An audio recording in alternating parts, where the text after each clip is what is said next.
Garmin EPIX Gen 2 first came out in January of 22. It was the first time Garmin put an OLED touchscreen on a flagship level watch. Before then, all of their top watches, both the Forerunner series and the Phoenix series, had MIP displays and button-only controls. For battery life, they were absolute monsters, but everyday viewability wasn't the best, and people were expecting touchscreens with modern smartwatches. The EPIX Gen 2 changed all of that, and it's been on my wrist ever since it debuted. As a note, for the sake of my sanity, I'm going to just refer to this watch as the EPIX going forward. So that was almost 2 years ago now, and since then Garmin has come out with an Epix Pro, which is a somewhat kind of mid-generation upgrade to the EPIX model, and even that is almost 6 months old at the time of making this video. Now there's possibly a new EPIX model coming out at some time in 2024, but there are some great deals on Garmin's right now. And with the holidays here, I think you can really snag one on a good price. So that kind of begs the question, is the Garmin EPIX still a good buy in 2023? Let's dive in.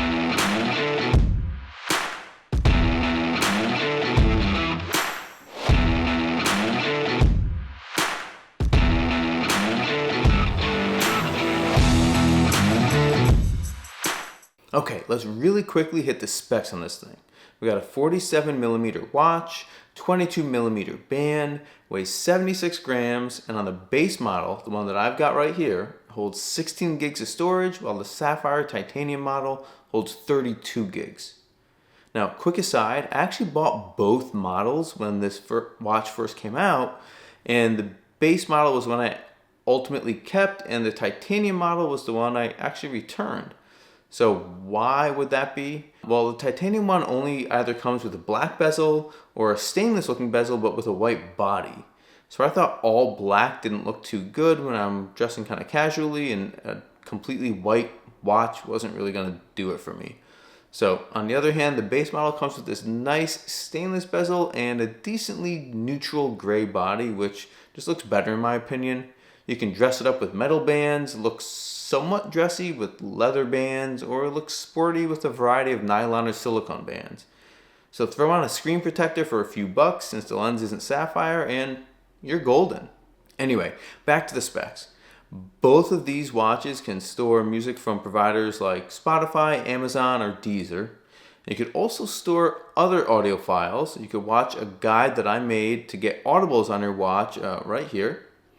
The Titanium model has multi-band GPS, and both models allow you to connect to multiple GPS systems to find the one with the best connection for you. The battery is going to last 6 days with an always-on display, and 16 days if you use raise to wake.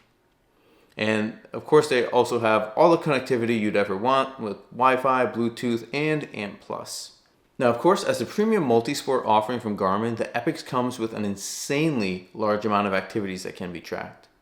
Everything from literally playing video games, to pickleball, to ultra running, to backcountry skiing, to windsurfing, to, well, you get the idea.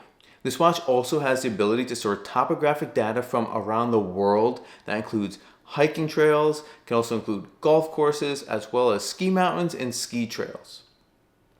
So, another short story. Recently went backpacking with some friends in the Pacific Northwest. We were lucky enough to get permits for the Enchantment Core Zone for a multi-day hike. It was an amazing time, and during our hike in, we had our hardest climb up Asgard Pass. The terrain there is rocky, so it's a scramble to get up the mountain and hard to follow the trail at all times. You really are following cairns. So then it started snowing and we couldn't see any trail. It was hard to make out any cairns because we couldn't really see far ahead up the mountain. We couldn't see behind us down the mountain. We couldn't see the top or the bottom anymore. We were in a pretty rough spot. And what gave us a hell of a lot of help getting up the mountain? This bad boy right here. I could reference my watch that had the trail built right into the topo map, and I had loaded it all up doing a hiking activity and could keep us on the trail within like a few feet, and we couldn't even see the trail. So here's the end result. Pretty awesome, huh?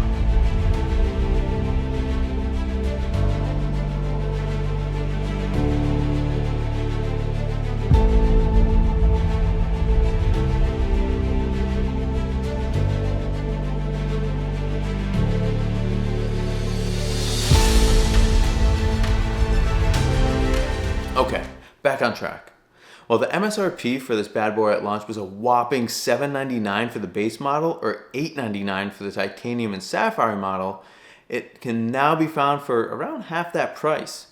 I've seen it listed at $399 and $450 quite a few times recently and anticipate it hanging around that price throughout the holiday season.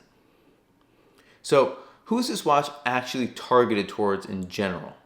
Whether it's the newer Pro model or the standard Epix Gen 2, I'd say this watch is a pretty serious sports and fitness tracker with smartwatch capabilities.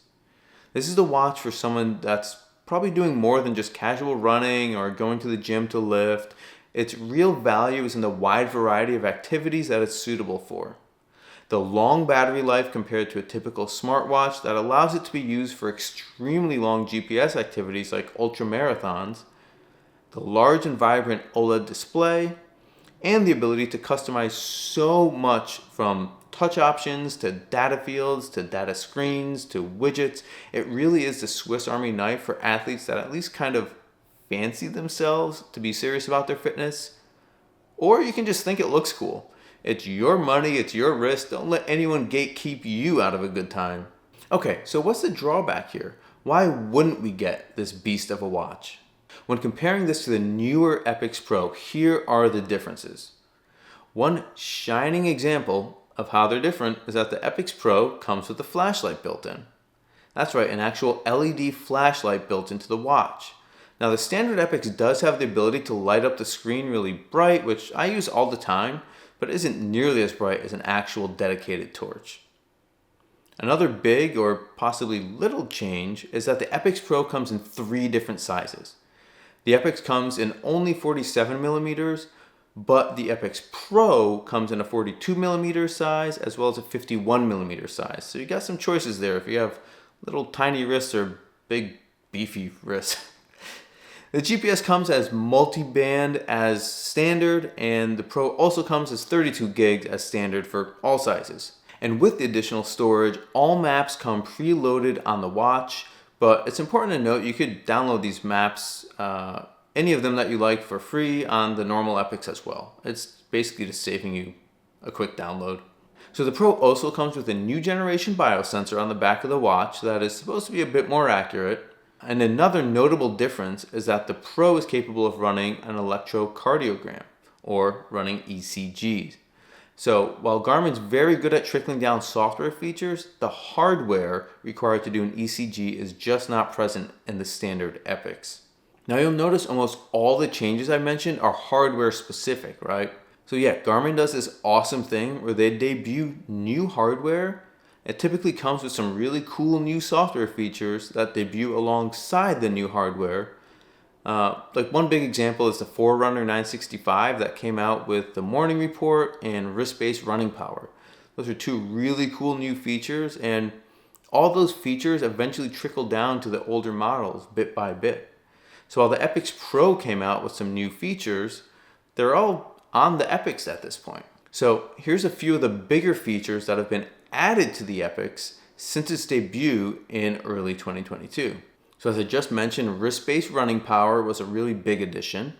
The morning report was a pretty cool one. Recently we got endurance score, hill score, weather overlays. We recently even got the ability to see images from messaging apps that are added for users of Android phones. So sorry Apple folks, Apple of course keeps their sandbox firmly locked down. Don't like sharing. Although it is important to note that at some point down the line, the Epix will start to miss out on some software upgrades as the newer watches continue to debut and get developed. Although for reference, the Phoenix 6, which originally debuted in August of 2019, did get some updates and a few new software features earlier this year. So they do support their devices for quite a while. Okay, so bottom line, is the Epix worth a purchase in 2023? If you're in the market for this type of watch, which let's say is an extremely capable, top of the line, multi-sport watch with some ruggedness and a little bit of heft, then I think it's very much worth it if you can find it at a discounted price around that $400 price point I mentioned earlier. That's a pretty good price at this time when I'm making the video. Now, there are some people who should definitely look towards a Pro model And the people looking for an Epix Pro would be anyone who absolutely needs to have the latest and greatest in tech. The Pro is the newest one, and it will get feature support for longer as a result. People with really small or really big wrists can also look to the Pro because they can get a smaller watch or a bigger watch. People that often run in areas with lots of buildings or along tall cliffs. That one sounds a little wacky, but there's specific areas where having multi-band GPS could make a pretty big difference in the accuracy of your tracking. So if you do the majority of your runs in those type of environments, the Pro could be a better fit for you. And finally, if you're a person who needs to continuously monitor your heart health and an ECG is a necessity, then the Pro is the obvious choice there.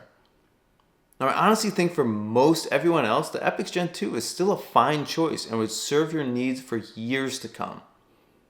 So, do you agree this watch still holds its own, or is it time to put it out to pasture and focus on the future? What watch do you use to track your fitness? I'm betting the majority of you either use a Garmin of some type or probably an Apple Watch, but hey, maybe I'm wrong. Maybe you're some sort of caveman who uses a pen and paper to track your progress? No, couldn't be. But inquiring minds want to know, so let's hit the comment section down below and discuss fitness trackers and fitness watches. And hey, if you made it to the end of this video, thank you so much for hanging out with me today. I really appreciate you and I appreciate your time. If you enjoyed the video and got some value out of it, then please consider hitting a thumbs up, subscribing to the channel, give the bell a little ding. I'm Dave, and this is Dave Does Fitness. Have an awesome day and stay fit.